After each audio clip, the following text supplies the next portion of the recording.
Surat Ar-Rahman, surat yang diturunkan di Mekah memiliki redaksi yang khas dan nada yang indah. Ia ibarat hamparan alam semesta yang menunjukkan satu persatuan nikmat dari Yang Maha Kuasa dengan keteraturan ciptaannya. Allah menyapa makhluknya, jin dan manusia, agar mereka selalu ingat dan sadar diri bahwa mereka adalah ciptaannya dan hanya mengabdi kepadanya. Surat ini selalu mengulang-ulang sebuah pertanyaan retoris kepada jin dan manusia. Maka nikmat Tuhanmu yang manakah yang akan kamu dustakan? Mengapa demikian? Tidak tanggung-tanggung. Ayat ini diulang hingga 31 kali.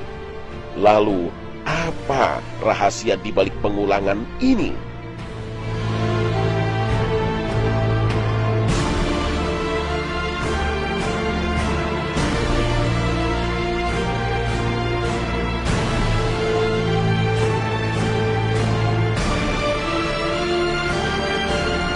Assalamualaikum warahmatullahi wabarakatuh.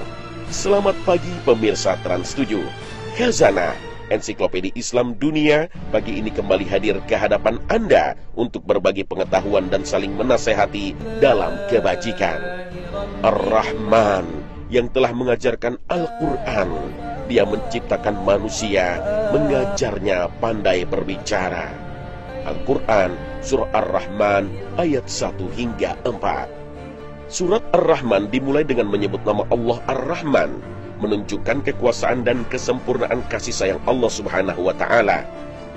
Ar-Rahman, salah satu Asmaul Husna yang paling sering disebut, karena senantiasa bersanding dengan lafaz Allah tatkala seseorang mengucapkan Bismillahirrahmanirrahim.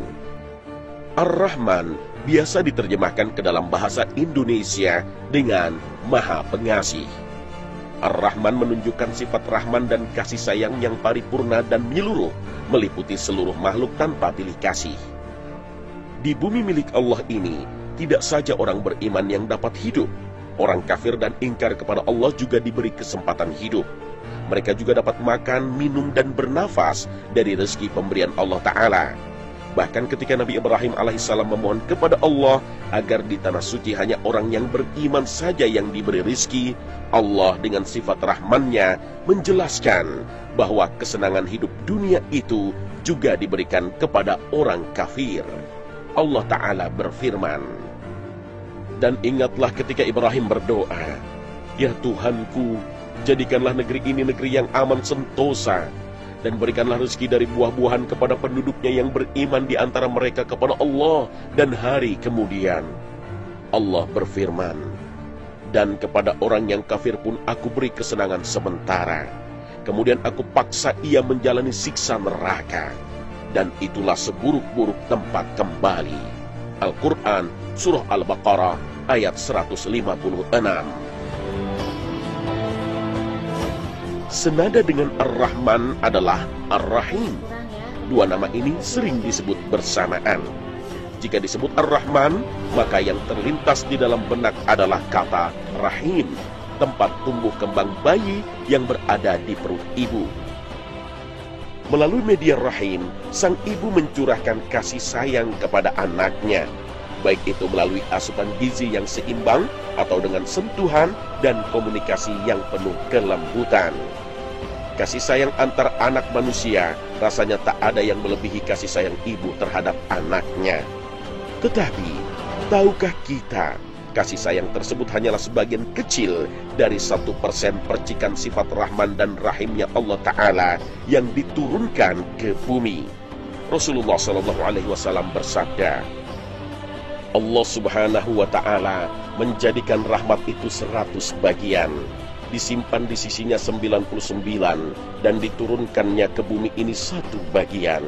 Yang 1 bagian inilah yang diberi pada seluruh makhluk, yang tercermin antara lain pada seekor binatang yang mengangkat kakinya dari anaknya, terdorong oleh rahmat kasih sayang. Khawatir jangan sampai menyakitinya. Hadits riwayat Muslim.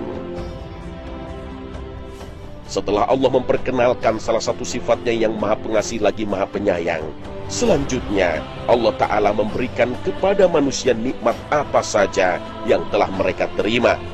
Dan nikmat yang pertama disebut adalah nikmat Al-Quran.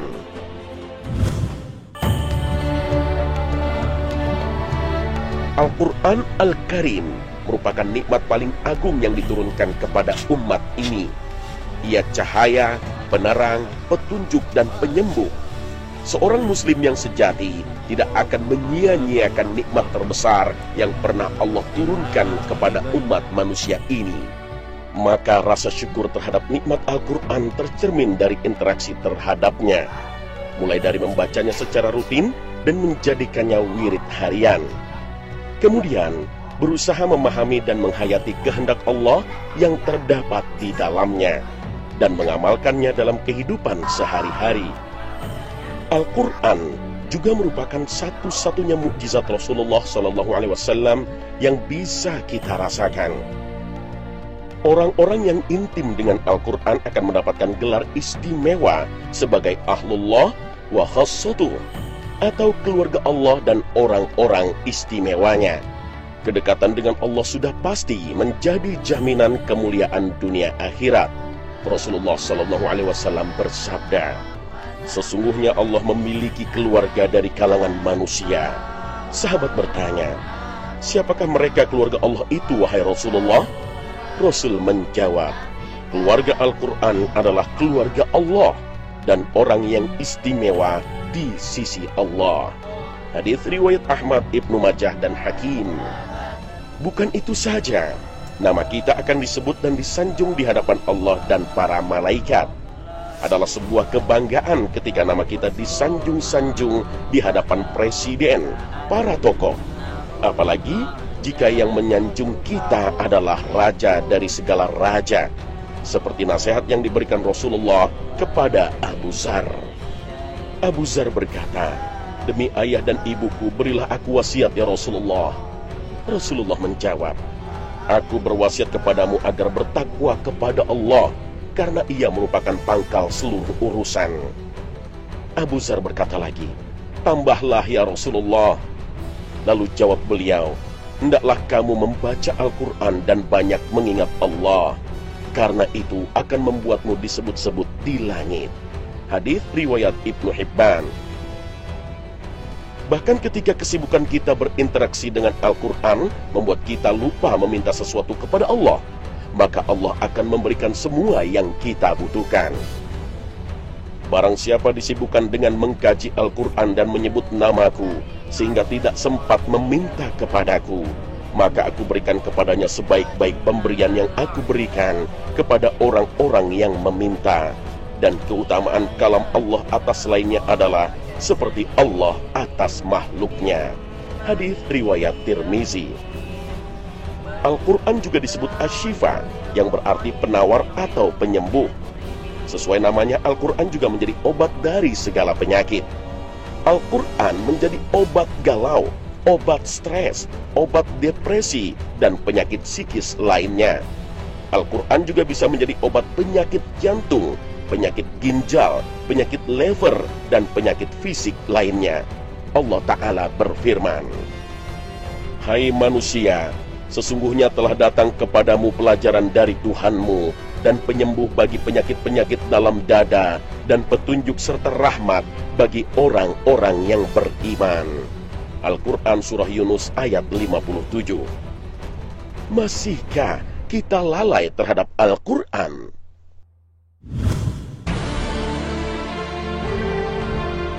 Dan aku tidak menciptakan jin dan manusia, melainkan supaya mereka mengabdi kepadaku. Al-Quran Surah Az-Zariyat ayat 56. Ibadah, itulah tujuan dari Allah menciptakan jin dan manusia. Ibadah, sebuah kata yang mewakili banyak makna dan nilai, memiliki ragam kegiatan dan aktivitas, dan mempunyai banyak bentuk dalam banyak bidang kehidupan. Sehingga Imam Ibnu Taimiyah mendefinisikannya sebagai suatu nama untuk segala hal yang dicintai dan diridhoi Allah Ta'ala, yang mencakup segala perbuatan baik lahir maupun batin. Ibadah bukan hanya sholat 5 waktu, puasa, membayar zakat, atau naik haji saja. Tapi sopan dan santun terhadap orang tua, menjaga silaturahmi terhadap kerabat, teman dan sahabat, hormat terhadap guru, jujur dalam perkataan dan perbuatan, amanah dalam mengemban jabatan, bekerja mencari nafkah yang halal, bahkan berbuat baik kepada binatang, tumbuhan dan lingkungan, semua bernilai ibadah jika dalam kerangka kecintaan dan keridhaan Allah. Sholat 5 waktu, puasa, membayar zakat atau ibadah haji merupakan ibadah yang wajib dilakukan oleh setiap mukmin dengan standar yang telah ditetapkan Allah melalui nabi yang diutusnya. Ibadah seperti ini tidak dapat ditambah atau dikurangi. Ibadah ini telah disesuaikan dengan kemampuan dasar manusia. Jika tidak mampu sholat berdiri, boleh dilaksanakan dengan duduk. Jika tidak mampu juga boleh dalam keadaan berbaring. Jika masih tidak mampu, dapat dilaksanakan dengan isyarat. Dan jika tidak mampu juga, maka itulah saatnya untuk disolatkan. Demikian juga dengan puasa Ramadan. Jika tidak mampu, dapat diganti di hari lain. Jika masih tidak mampu, dapat diganti dengan membayar fidyah. Sedangkan kewajiban zakat dikenakan bagi kepemilikan harta dengan jumlah tertentu atau yang disebut nisab. Demikian juga haji yang diwajibkan bagi orang yang mampu. Sedangkan wilayah ibadah yang lain sangatlah luas. Surga terdiri dari banyak pintu. Masing-masing pintu menandakan keunggulan pada amal tertentu. Sebagaimana iman terdiri dari 70 bagian, termasuk di dalamnya menjaga kebersihan dan menyingkirkan gangguan dari jalan. Pemirsa Khazanah, dengan luasnya wilayah ibadah, setiap orang dapat memaksimalkan ibadah sesuai dengan potensi yang Allah anugerahkan kepadanya. Sama dengan manusia, jin adalah makhluk ciptaan Allah Subhanahu wa Ta'ala untuk beribadah kepadanya, bukan menakut-nakuti dan menyesatkan manusia. Jin yang memilih untuk menakut-nakuti dan menyesatkan manusia berarti telah mengikuti jalan yang ditempuh oleh iblis laknatullah. Perbedaan jin dan manusia yang paling prinsip adalah pada materi penciptaannya. Dengan materi penciptaan yang berbeda, maka akan mengakibatkan banyak perbedaan dalam kemampuan dan cara hidup. Jika materi dasar penciptaan manusia adalah tanah, maka materi dasar penciptaan jin adalah api. Sebagaimana yang Allah sebut dalam surat Ar-Rahman ayat 14 sampai 15. Khalaqal insana min salsalin kal fakhar wa khalaqal janna min marijim min nar.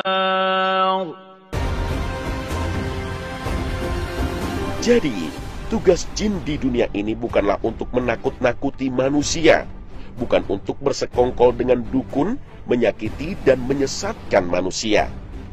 Jin atau manusia yang berperilaku seperti itu telah jauh dari tujuan yang ditetapkan Sang Pencipta kepadanya.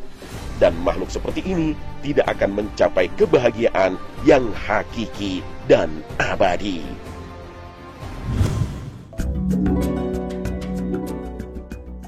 Dalam surat ini, Allah Ta'ala juga menyebut kepada manusia beberapa nikmatnya yang terdiri dari buah-buahan, biji-bijian, bunga yang tentu saja sangat bermanfaat untuk manusia. Dan Allah telah meratakan bumi untuk makhluknya. Di bumi itu ada buah-buahan dan pohon kurma yang mempunyai kelopak mayang, dan biji-bijian yang berkulit dan bunga-bunga yang harum baunya. Maka nikmat Tuhan kamu yang manakah yang kamu dustakan? Al-Quran, Surah Ar-Rahman, ayat 10 hingga 13. Dalam ayat berikutnya, Allah Ta'ala mengingatkan manusia tentang nikmatnya yang berkaitan dengan matahari, bulan, bintang, bumi, buah-buahan, dan tanaman. Matahari dan bulan selalu beredar sesuai porosnya dan dengan perhitungan yang sangat akurat. Temperatur dan jarak matahari pun telah diatur sehingga energinya cukup untuk kebutuhan bumi. Sedikit lebih jauh, bumi akan membeku.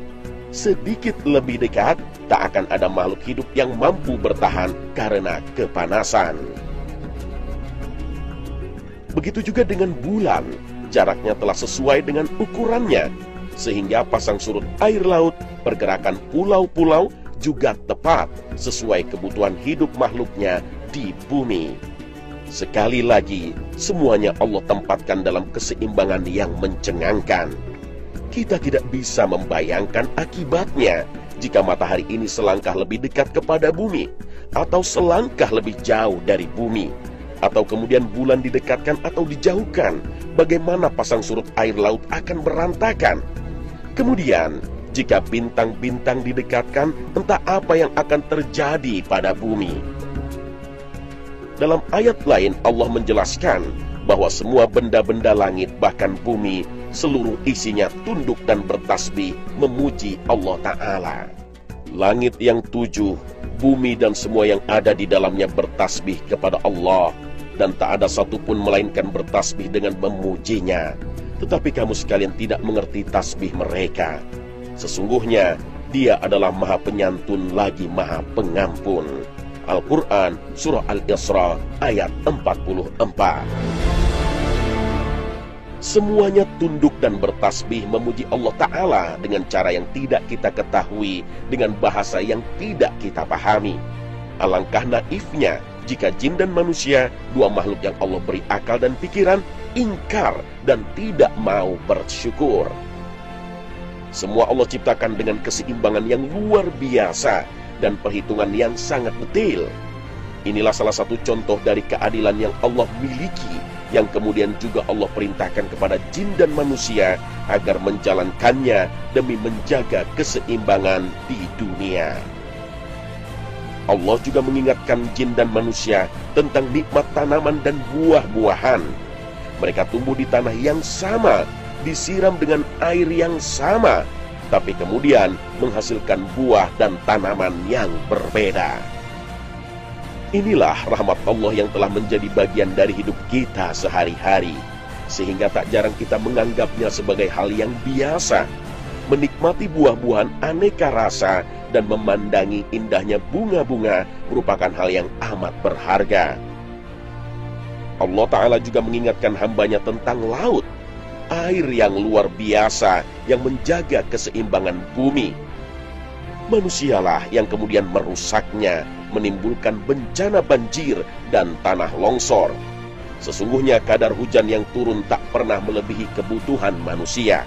Allah Ta'ala kemudian menjelaskan nikmatnya yang lain di lautan, tentang mutiara dan marjan yang indah dan sangat menakjubkan. Kita akan semakin takjub kalau kita pelajari bagaimana mutiara dan marjan terbentuk dalam lautan. Dilanjutkan lagi dengan ayat pertanyaan yang sama tentang kenikmatan.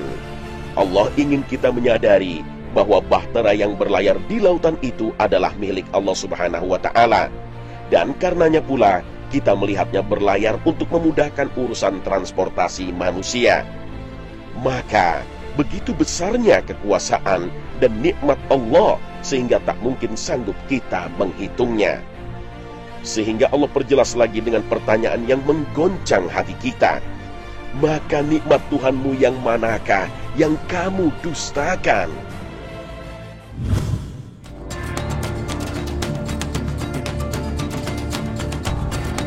Setelah Allah paparkan nikmatnya yang tampak jelas oleh jin dan manusia, Allah ingatkan lagi bahwa semua itu fana dan akan binasa.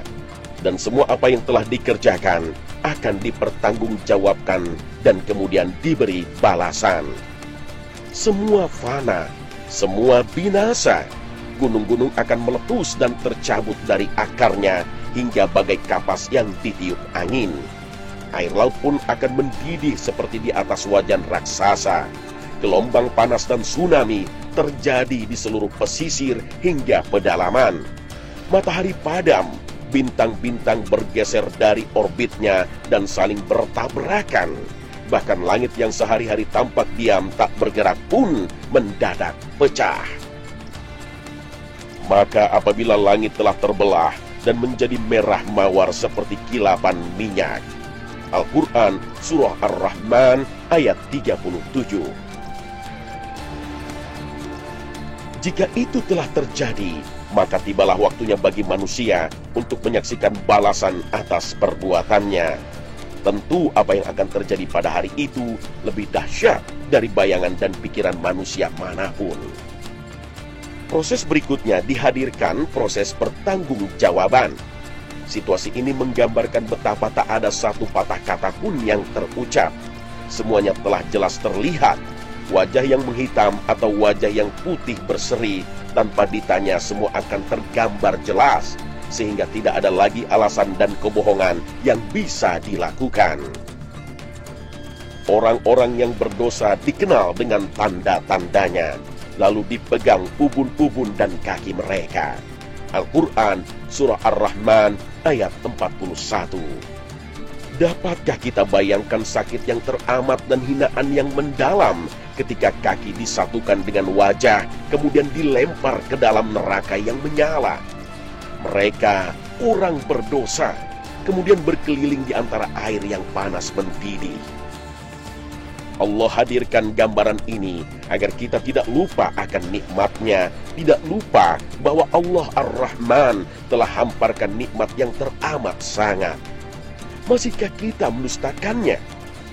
Maka nikmat Tuhanmu yang manakah yang kamu dustakan? Demikian juga mereka yang beramal soleh akan mendapatkan balasannya. Dalam surat ini kita akan diajak melihat banyaknya paparan tentang segala kenikmatan balasan bagi mereka yang beriman. Ini sekaligus menunjukkan bahwa kasih sayang Allah lebih besar daripada murkanya. Allah Ta'ala menceritakan tentang pepohonan dan buah-buahan surga. Ada 2 buah mata air yang mengalir sehingga melimpah dan mudah nikmat air didapatkan. Ada segala macam buah-buahan, beragam, melimpah, dan dapat dipetik dengan mudah. Kemudian diceritakan tentang adanya bidadari yang perasaan dan pandangannya meneduhkan, yang sebelumnya tidak pernah melirik pada manusia ataupun jin, apalagi disentuh. Itulah sekilas gambaran keindahan surga. Dan yang perlu kita ketahui, surga itu dihiasi dengan hal-hal yang tak disukai manusia, sehingga jalan menujunya terjal dan sepi peminat. Sedangkan neraka dihiasi dengan syahwat dan kesukaan manusia, sehingga banyak peminatnya. Surah Ar-Rahman ini kemudian ditutup pada ayat 78 yang menunjukkan kebesaran, karunia, kenikmatan, dan kasih sayangnya kepada makhluknya, terutama manusia. Maha agung nama Tuhanmu yang mempunyai kebesaran dan karunia.